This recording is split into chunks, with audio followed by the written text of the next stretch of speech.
Next देखो बेटा, maximum power transfer theorem. Maximum power transfer theorem, ठीक है।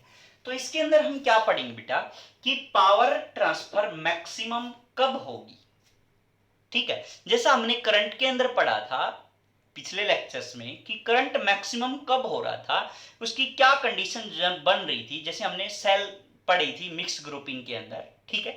तो सेम पैटर्न में ये भी चल रहा होगा कि maximum power transfer theorem, maximum power कब ट्रांसफर होगी, ठीक है। तो मैक्सिमम पावर ट्रांसफर थ्योरम क्या कहती है बेटा, जैसे उसके अंदर करंट क्या आया था हमारे पास, जब internal resistance is equal to क्या हो जाएगा, एक्सटर्नल रेजिस्टेंस हो जाएगा, तो करंट क्या हो रहा था बेटा, मैक्सिमम फ्लो हो रहा था। सिमिलरली जो मैक्सिमम पावर ट्रांसफर थ्योरम है हमारे पास, उसके अंदर क्योंकि पावर जो है that is I square R होती है, तो आई मैक्सिमम होगा जब, तो तभी तो क्या होगा बेटा, पावर भी मैक्सिमम होगी, है ना।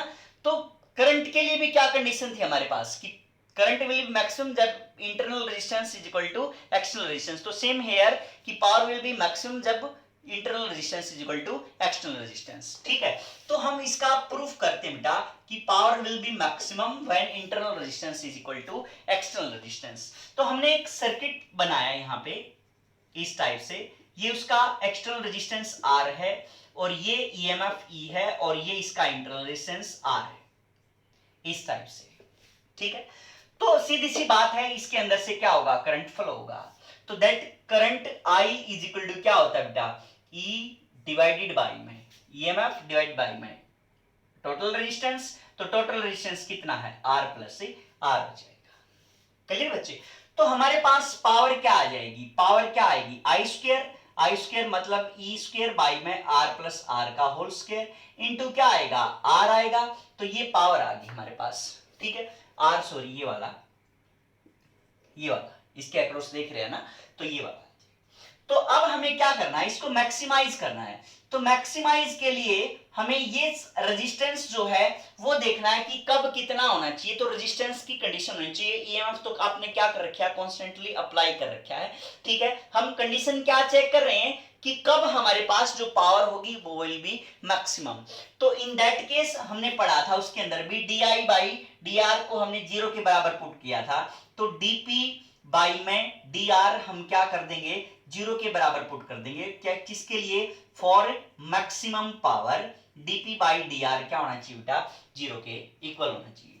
तो इस केस में हम क्या करेंगे, जैसे डीपी बाई डी आर है तो E square D by D R of R divide by में आर प्लस आर का स्क्वायर आ जाएगा, ठीक है। आर प्लस आर का स्क्वायर आ जाएगा, ठीक है। दैट इज इक्वल टू क्या होना चाहिए बेटा, जीरो। तो ये वाली टर्म तो क्या होगी, कांस्टेंट थी, बाहर आ गई। तो इस इसका क्या करेगा, हमें डिफरेंशिएशन करना रहेगा। तो क्या करेंगे, फर्स्ट एज इट इज, मतलब इसको फर्स्ट मान लें, इसको ऐसे मान लें कि D by D R of it is product of two R into R plus R की पावर माइनस टू, ठीक है। तो अब क्या होगा बेटा, first as it is into में differentiation of second, differentiation of second करेंगे तो पावर डाउन वन लेस, एक हम क्या कर देंगे, पावर को नीचे ले आएंगे और उसी को क्या कर देते हैं, कम कर देते हैं। तो ये आ गया plus second as it is, second as it is कितना है, one by R plus R का स्क्वायर की माइनस थी ना, पावर नीचे आएगी तो प्लस, इंटू में क्या हो जाएगा, D R by D are one हो जाएगा, दैट इज इक्वल टू क्या आ जाएगा बेटा, जीरो आ जाएगा। क्लियर है। अब हम इसको सोल्व करेंगे तो r प्लस आर का क्यूब क्या आ जाएगा हमारे पास, एलसीएम आ जाएगा, है ना। तो हमारे पास यहां क्या बचा, माइनस टू आर प्लस ये क्या होगा बेटा, r प्लस आर बच जाएगा। तो r plus r is equal to zero हो जाएगा। तो हमारे पास क्या है बेटा, minus r plus r is equal to zero, means internal resistance is equal to external resistance की कंडीशन डेवलप होगी, ठीक है।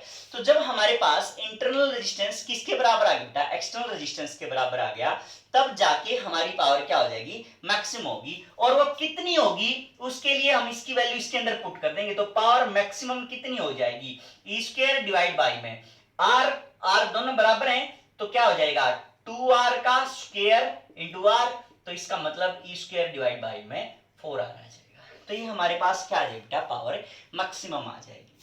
क्लियर है? तो इस टाइप से जरूरी नहीं कि आप एक सर्किट का, किसी भी सर्किट का आप क्या कर सकते हो, पावर मैक्सिमम निकाल सकते हो। जैसे हम कंसीडर करें कि यहां पे एक और सर्किट बनाते हैं, इस सर्किट को थोड़ा इस टाइप से बना, ये इसका इंटरनल रेजिस्टेंस है और ये ईएमएफ है, ये आर है, ठीक है, ये ईएमएफ है और ये इसका इंटरनल रेजिस्टेंस है, ई, ये आर हो गया, ठीक है, और इसके साथ ही हमने एक्सटर्नल रेजिस्टेंस लगा दिया। क्लियर बच्चे? तो इसमें भी क्या है कंडीशन कि find the condition for maximum power, ठीक है, या ये बताओ कि इस सर्किट की मैक्सिमम पावर क्या होगी। देखो ये इसमें एक सेल लगी हुई थी, इसमें क्या कर दी हमने, डबल सेल कर दी। उसमें जैसे हमने उसमें भी तो किया था ना, पावर मैक्सिमम के केस सीरीज और पैरेलल के अंदर करंट वाले जो थे, सीरीज और पैरेलल का केस पढ़ा था, करंट कब मैक्सिमम होगा, करंट कब मिनिमम होगा, तो वो वाली बातें हैं। तो सेम पैटर्न है बेटा यहाँ भी। तो करंट निकाल लेंगे हम इसमें। तो करंट निकालने के लिए हम क्या कर देंगे इसको, क्योंकि दो सेल हैं, आइडेंटिकल हैं, किसमें, पैरेलल में है, तो पैरेलल में ईएमएफ क्या रहता है, सेम रहता है, तो ईएमएफ सेम रह गया, ई हो गया। और जो हमारे पास रेजिस्टेंस है, इंटरनल रेजिस्टेंस है जो, वो क्या हो जाता था, रेसिप्रोकल होता था ना, सेल इन पैरेलल जब हमने पढ़ा था, तो 1/r इक्विवेलेंट क्या था, 1/r प्लस में 1/r था, ठीक है। तो ये कितना आ जाएगा बेटा, r/2 आ जाएगा। मींस इन दोनों का रेजिस्टेंस पैरेलल की तरह ऐड होके, मींस इन दो सेल को हमने किस में कन्वर्ट कर लिया, एक सिंगल सेल में कन्वर्ट कर दिया, ठीक है। और ये उसका क्या है, रेजिस्टेंस है r/2, और ये एक्सटर्नल रेजिस्टेंस r हमने इसके अंदर कर दिया। तो वही बात है बेटा, I की वैल्यू कैलकुलेट कर लो, करंट क्या आ जाएगा हमारे पास, E डिवाइड बाई में R प्लस R/2 आ जाएगा। तो इसका मतलब 2E डिवाइड बाई में R, ये आ जाएगा हमारे पास, ठीक है। अब क्या निकाल लो, पावर निकाल लो। पावर क्या आ जाएगी बेटा, I² इंटू R, तो I² कितना हो जाएगा, 4E² डिवाइड बाई में 2R प्लस R का होल स्क्वायर, ठीक है। तो I² लिख दिया हमने, इंटू क्या आ जाएगा बेटा, R आ जाएगा। क्लियर है? अब कब आएगा, यही कंडीशन आ जाएगी अपने आप। कब आएगा बेटा वो, R इक्वल टू कितना बन जाएगा, R/2, क्योंकि हमें पता है कि भाई पावर मैक्सिमम कब होगी, जब इंटरनल रेजिस्टेंस किसके बराबर हो जाएगा, एक्सटर्नल रेजिस्टेंस के बराबर हो जाएगा, ठीक है। तो मींस हम अब की बार भी क्या करेंगे, dp/dr इक्वल टू क्या कर देंगे, 0 के इक्वल पुट कर देंगे, ठीक है। तो dp/d को 0 के बराबर पुट करो,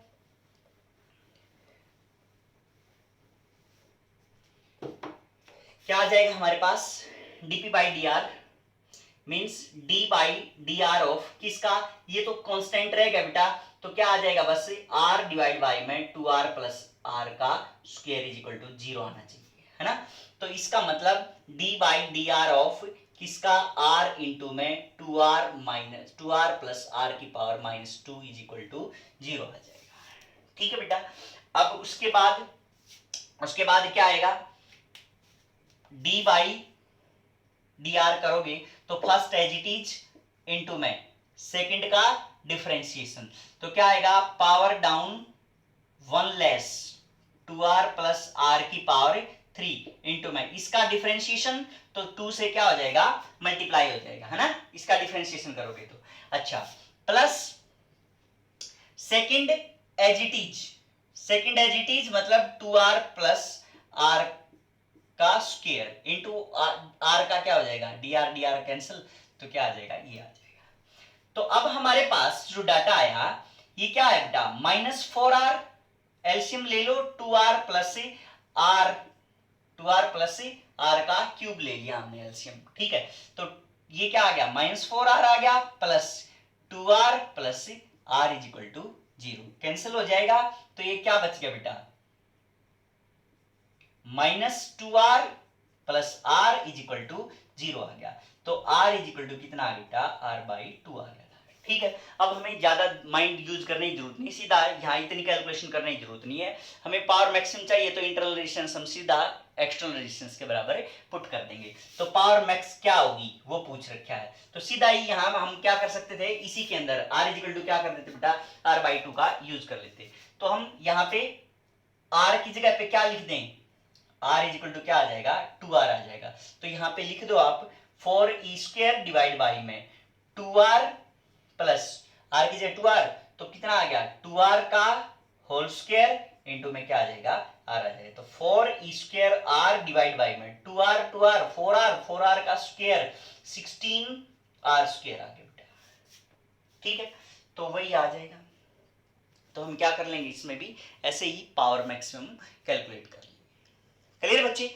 तो अब नेक्स्ट जो देखेंगे एक न्यूमेरिकल करते हैं इसके ऊपर। जैसे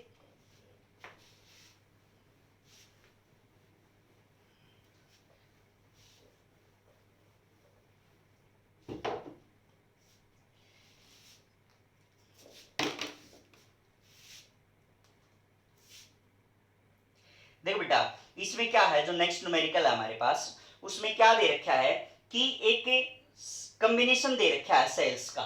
हमारे पास ये दे रखा है डाटा कि भाई 24 सेल हैं, ठीक है, और 24 सेल्स को आपने अरेंज करना है इस टाइप से कि पावर क्या आए बेटा, मैक्सिमम आए। और जो सेल यूज कर रखी हैं उनके अंदर उसका इंटरनल रेजिस्टेंस दे रखा है कितना, 1 ओम।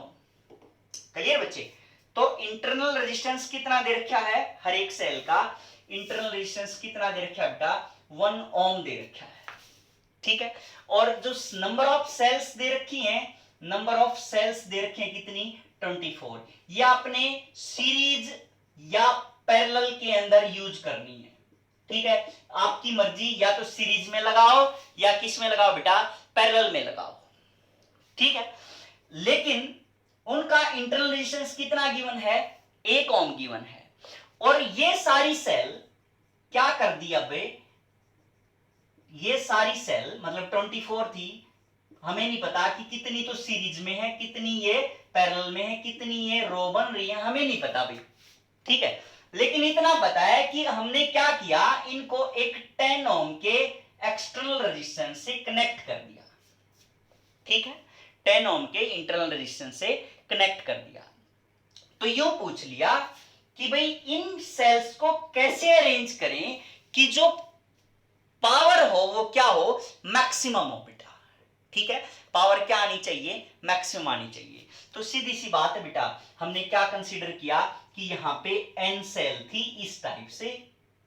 ठीक है, n सेल हमने सीरीज के अंदर अरेंज की हुई थी, और उसमें कितनी m हमारे पास क्या बन गई थी, रो बन गई थी, है ना। m क्या बन गई, रो बन गई, और n क्या बना दी हमने, सेल बना दी। वही है, इस सर्किट को क्या कर लिया करो, एक सिंपल सर्किट में ले आया करो, उसका इंटरनल रेजिस्टेंस और जो ईएमएफ आए वो कैलकुलेट कर लिया करो बस। अब n सेल जिसकी ईएमएफ E है और इंटरनल रेजिस्टेंस R है, बाद में पुट कर देंगे R की वैल्यू 1 को। ठीक है, तो उस केस में E और R के केस में क्या बन जाएगा हमारे पास, एन सीरीज में ईएमएफ क्या हो जाती है, ऐड हो जाती है, और रेजिस्टेंस भी क्या हो जाता है, ऐड हो जाता है। मींस इन सभी की जगह पे हमारे पास ये बन गया। अब यहां पे ऐसे ही हमारे पास जो रो बन रही है ये, तो एन ई और एन आर कितनी बन जाती है बेटा, ये हमारे पास एम रो बन जाती है, और वही सर्किट हमने इसके साथ ही कनेक्ट कर रखा है। क्लियर बेटा बात? ठीक है, तो अब जो हमारे पास सीधी सी बात है, इसका रेजिस्टेंस क्या आएगा, इंटरनल रेजिस्टेंस कितना हो जाएगा, तो 1/R इक्विवेलेंट क्या होगा बेटा, पैरेलल में होगी ना ये सारी, तो कितनी होगी 1/NR प्लस 1/NR, कितने टाइम्स बेटा, m टाइम्स हो जाएगा। तो हमारे पास m/NR इज इक्वल टू क्या आया, 1/R इक्विवेलेंट आया। तो R इक्विवेलेंट कितना आया बेटा, NR डिवाइड बाई में m आया। ये हमने करंट के अंदर जब करंट पढ़ा था हमने, सीरीज सेल इन पैरेलल, तब वहां पे जब हमने करंट निकालना सीखा था, तब हमने R इक्विवेलेंट बताया था कि क्या आएगा बेटा, NR डिवाइड बाई में m आ जाएगा। तो अब हमारे पास क्या बचा बेटा, ये R इक्विवेलेंट बचा, है ना। तो इंटरनल रेजिस्टेंस क्या कहा इसने, पावर मैक्सिमम होनी चाहिए। कैसे अरेंज करें हम इनको, तो internal resistance is equal to क्या आना चाहिए बेटा, एक्सटर्नल रेजिस्टेंस आना चाहिए। तो एक्सटर्नल रेजिस्टेंस कितना दे रखा है, 10 दे रखा है, और इंटरनल कितना दे रखा है, एन आर डिवाइड बाई में एम दे रखा है, और आर की वैल्यू कितनी दे रखी बेटा, 1 ओम दे रखी है।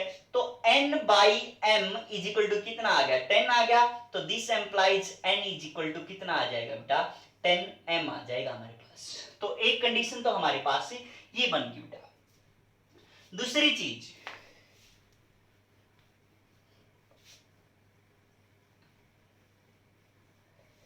दूसरी कंडीशन क्या कह रहा बेटा, कि हमारे पास ये जो m रो हैं, ऐसे m रो,